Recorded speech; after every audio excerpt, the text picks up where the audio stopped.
And then, and whether we like it or not, there is this being, this entity called the devil, and I always have to qualify and say, I don't know how it works, I don't know how demons work, I don't want to know, I don't care about demons and devils and devilology, I'm not an expert in devils, but I do know this, there is something that produces doubt, there are doubts that come to your mind, and there are opposing forces that will oppose you. And I remember, I'll just give myself as an example, I won't point fingers at anybody else, but I remember when I first became a Christian, when I first got born again, got saved, received Jesus, however you want to say it, it was not based on these verses. I didn't know about these verses. It was from Romans chapter 10, verse 9, which says, if you will believe in your heart that God has raised Jesus from the dead and confess with your mouth Jesus as Lord, you will be saved.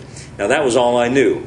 And so I prayed a prayer based on that and received Jesus based on that. And I felt pretty good for about a day or two until I said some things wrong or did some things wrong.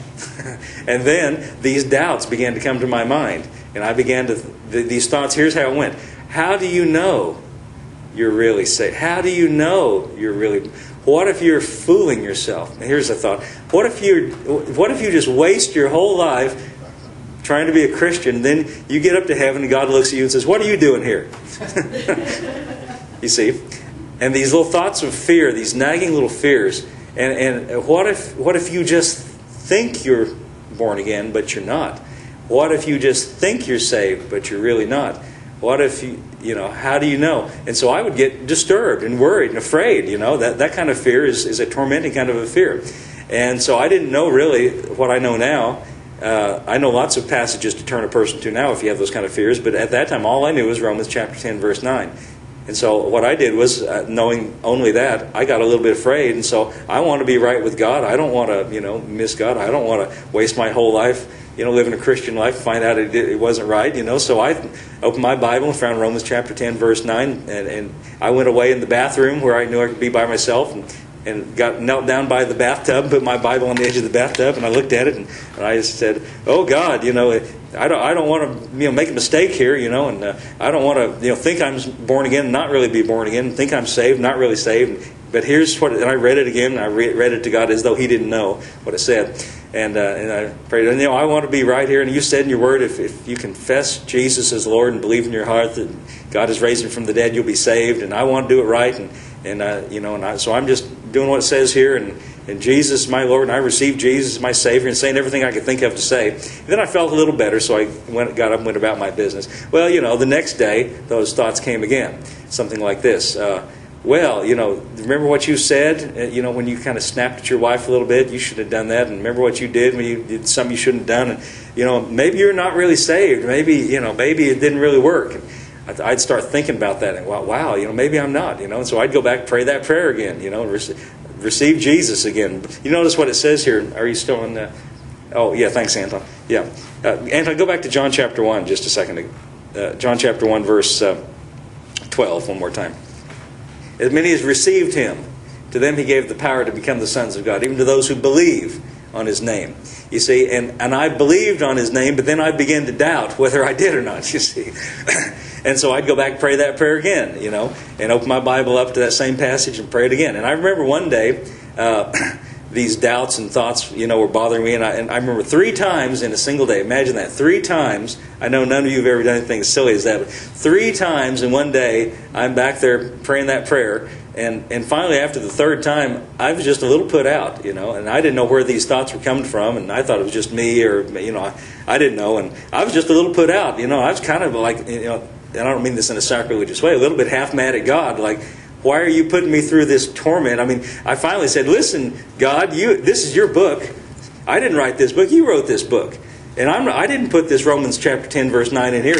Thou shalt confess with your mouth the Lord Jesus and believe in thine heart that God hath raised Him from the dead, thou shalt be saved. I didn't write that. You put it in there. And this is your book, and those are your words. And I've done what it says here. I believe in Jesus. I believe He raised Him from the dead, and I've confessed Him, and over again I've done it. And over again I've come back here and prayed this prayer. I've done what you said right here, and so I now believe I have what you said I have. End of story. And I slammed it shut, kind of half mad, But you see, after that, after I did that, I never had any more doubts about it. Because what I did was, this was very important, what I did was I finally took a stand on what He said in the book. I finally took a stand on what he said and put all my confidence on what he said in his book. And any kind of doubts that came, I just disregarded those because I have done what he said to do. Now, what he said to do is believe in Jesus and receive Jesus. And if you have any doubts about, if you can't remember ever doing that, well, you can do that anytime you want. I believe I received Jesus, but now that you remember doing that, don't do it anymore. Now that you've received Him, you've received Him. Because listen to this.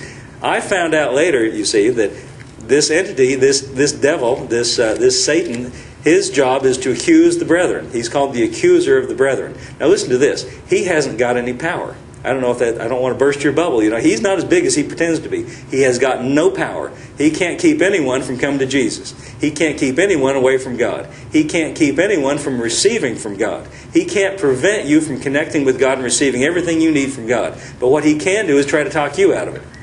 He can try to get you to doubt it. And even though God is freely giving you everything that He's got, He'll try to talk you out of it. He'll try to convince you to doubt it.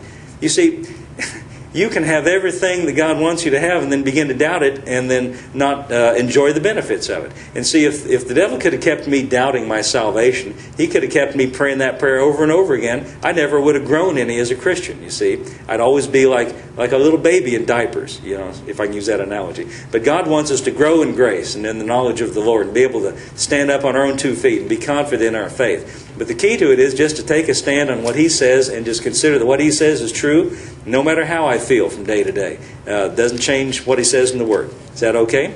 Okay, John chapter 3. Where were we? You must be born again.